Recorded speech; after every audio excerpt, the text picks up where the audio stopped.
You can't grow more than they do without either growing apart or them needing to rise really quickly as well.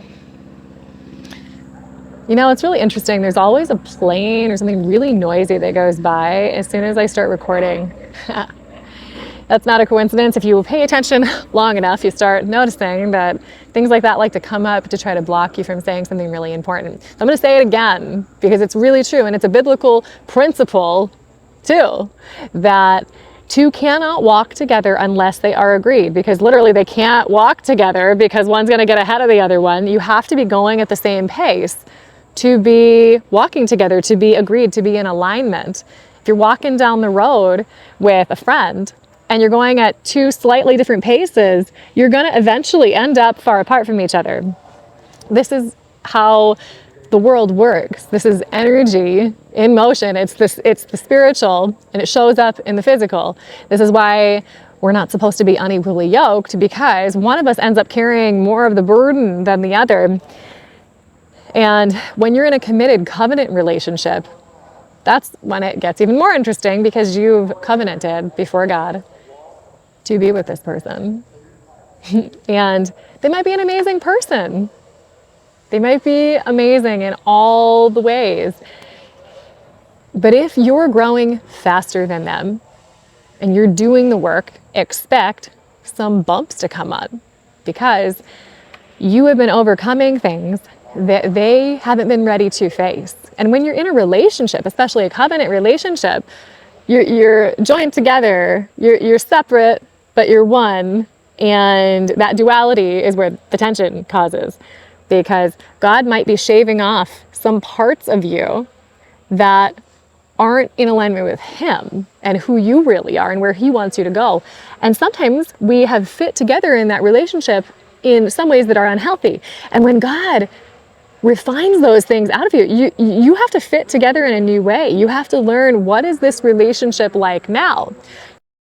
Setting boundaries that you never set before, because you've changed enough inside. You've done the inner work, and they're not used to that version of you yet, and they're not going to know what to do with it, because you're not connecting to the dysfunctional patterns in the same way that you used to. Usually, you're able to see them now, and that's when it's going to get bumpy, because you have to stand your ground, because you've done the inner work, and you know, I can't tolerate that dysfunctional pattern anymore. And our job is to communicate these things as graciously as we can, but sometimes no matter how nice we say it, no matter how perfectly you say it, it still is going to trip the unhealed wound, because they haven't done the process to heal it.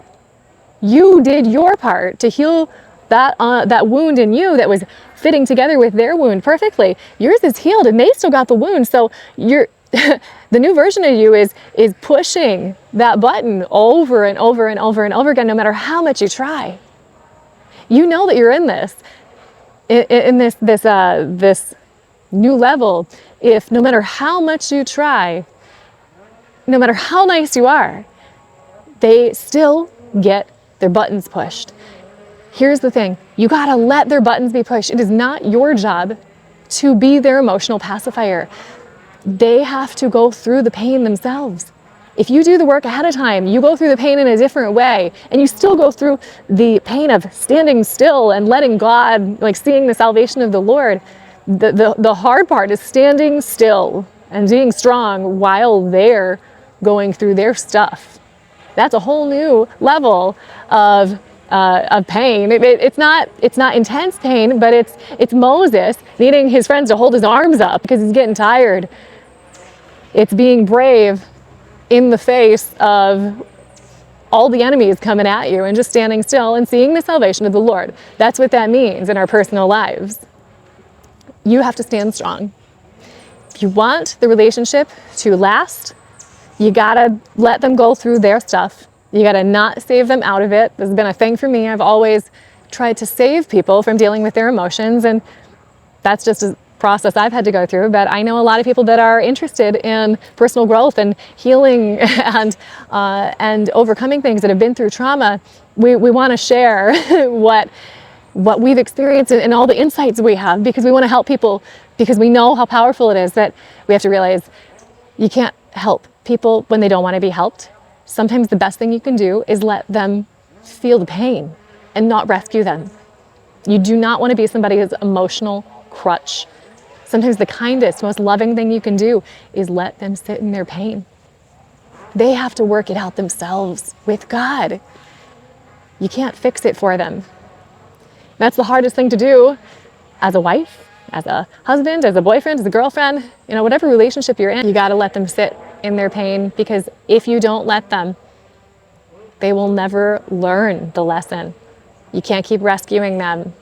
You can't keep enabling them. You're not meaning to. I never was meaning to. You have to discern moment by moment, what is God telling me to do right now? And then whatever it is, you do it. Even if they accuse you of being unloving or not nice, or if you're getting an answer from God, you have to follow it. But that's where the rubber meets the road, is you need to have that relationship with God ahead of time. That's how you get the moment by moment direction. And then you got to stand still and see the salvation of the Lord and trust that He's going to slay those giants for you.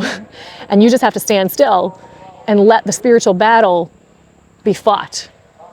Your job is to stand strong and let God fight the battle. I hope this helps. I just want to turn this channel into more organic. When I started this channel, I got like a vision that it was supposed to be me outside, but I'm just we're all on our own path, trying to figure out what God wants us to do. And it's just a journey. This is where we're at right now. I hope this helped someone. I hope this helped you. Drop a comment below to let me know what you're going through. Let me know what else I can do video on for you. And let me know if this resonated with you. See you later.